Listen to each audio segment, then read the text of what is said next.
करे रहा हुआ। असां 20 लख रिटायर्ड फौजियुनि जी नुमाइंदगी करे रहा आहियूं।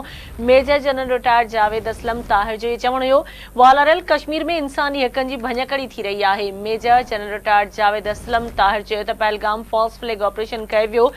असां मुल्क जे दिफ़ा लाइ तैयार आहियूं। जावेद असलम ताहिर जो चवणु हुयो आर्मी चीफ जे हिकु आवाज़ ते असां लबैक चवंदासीं। भारत खे कंहिं बि अगराई जो मुंहं तोड़ जवाब ॾिनो वेंदो। असां मुतहिद आहियूं ऐं पाकिस्तान सां यकजहती जो इज़हार कयूं था।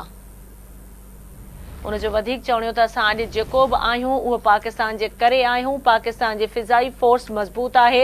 एयर वाइस मार्शल रिटायर्ड फ़हीम अरशद जो इहो चवणु हो पाकिस्तान जी फिज़ाई फोर्स जदीद टेक्नोलॉजी सां लेस आहे। असांजी फिज़ाई सलाहियत ऐं महारत खे दुनिया तस्लीम करे थी। एयर वाइस मार्शल रिटायर्ड फ़हीम अरशद जो इहो चवणु हो असां दुनिया जे हर जदीद फ़ौज सां जंगी मशक़ूं कयूं आहिनि। जॾहिं बि असांजी ज़रूरत घुर्बल रही बिना देर पहुची वेंदासीं।